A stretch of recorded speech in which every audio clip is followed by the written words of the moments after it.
සුබ දවසක් කියලා පිළිගන්නවා මගේ යාළුවෝ සියලුම දෙනාට. අත්සැසුම ගිණුම් හිමියන්ට අසුබ කාලයක් එන්නයි යන්නේ. අත්සැසුම ප්‍රතිලාභීන් ගැන රජය ලොකු තීරණයක් ගන්න හදන්නේ. මේ අවුරුද්ද අවසානයේ අත්සැසුම ගොඩ දිනෙකට නැති වෙනවා. ඒ නිසා වීඩියෝ එක අවසන් වෙනකන් අහන්න කියලා ආරාධනා කරනවා. ඉතින් වීඩියෝ එකට යන්න කලින් මතක් කරනවා මගේ channel එකට අලුත් කෙනෙක් නම් මෙන්න මේ විදිහට මගේ channel එකට එකතු වෙන්න පුළුවන්. channel එක subscribe කරලා ඊට එහා පැත්තෙන් තියෙන bell button එකත් click කරලා තියාගන්න. එතකොට ඔයාලට පුළුවන් මම දාන වීඩියෝ කාටත් කලින් බලන්න. ඒ වගේම හරිම විස්තර දිනපතා හරි විදිහට දැනගන්නත් පුළුවන්. වීඩියෝ එකට like එකකුත් දාලා ඔයාගේ යාළුවන්ටත් වීඩියෝ එක බලන්න share කරන්න. ඔයාගේ අදහසත් comment කරන්න අමතක කරන්න එපා. ඉතින් ඔන්න රජයෙන් මේ අවුරුද්ද අවසානයේ ඒ කියන්නේ දෙසැම්බර් මාසෙන් පස්සේ අත්සැසුම් ප්‍රතිලාභීන්ට අසුබ කාලයක් එන්නයි යන්නේ.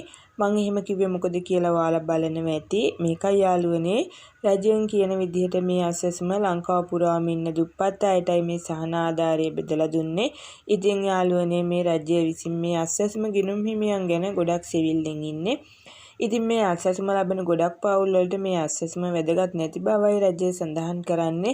රජයේ නිලධාරීනුත් මේකට වග කියන්න ඕනේ. මොකද මේ අත්සැසුම ලැබිය යුතු අයට ලැබෙන්නේ නැහැ. භාගයට භාගයක්ම මේ අත්සැසුම ගන්නේ දුප්පත් අය නෙමෙයි කියලා තොරතුරු විශාල ප්‍රමාණයක් රජයට ලැබිලා තියෙනවා.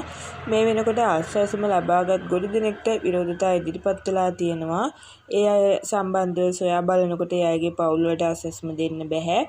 හැමෝටම හොඳ රස්සාවල් තියෙනවා. සමහරුන්ගේ පවුල් වල ගෘහමූලිකයා ගෙදර ඉන්න මහත්තයා ඉතින් අත්සැසුම ලැබෙනවා. ඒත් නෝනරට ඒ වගේම මහත්තයා කුලී වැඩ නෝනා ගාමන්ට යනවා. තවත් සමහරුන්ගේ මහත්තයා ආමි එකේ නෝනට අත්සැසුම තියෙනවා 17500ක්. ඉතින් ඒ අයට අත්සැසුම ඕනේද කියලා තමයි අපිට අහන්න තියෙන්නේ. ඉතින් ඒ නිසා මේ අවුරුද්දේ දෙසැම්බර් මාසෙන් පස්සේ ගොඩක් දෙනෙක්ගේ 10000 වගේම 17500 අයින් කරන්නයි යන්නේ. සමීක්ෂණයට ආව නිලධාරීන් මෙතනදී වැරදි තොරතුරු වලටයි අත්සැසුම හදලා දීලා තියෙන්නේ. ඒ වගේම තමයි ඔයාලා දන්නවා දෙවන අධීරයේ සුළු පිරිසකටයි මේ වෙනකොට මුදල් ලැබිලා තියෙන්නේ. තවත් ගොඩක් අයට මේ අත්සැසුම මුදල් ලැබිලා නැහැ. ඉතින් ඒ අයටත් ලැබෙන්න පරක්කු මේ හේතු නිසායි. ඉතින් ඔයාලටත් මේ වෙනකොට තවම අත්සැසුම ලැබෙන්නේ නැත්නම් ටිකක් හොයලා බලන්න. ඔයාලටත් විරෝධතා ඉදිරිපත් වෙලා තියෙනවද කියලා.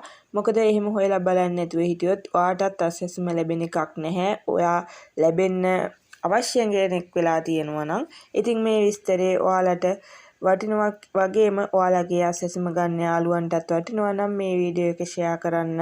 එයාලටත් බලන්න.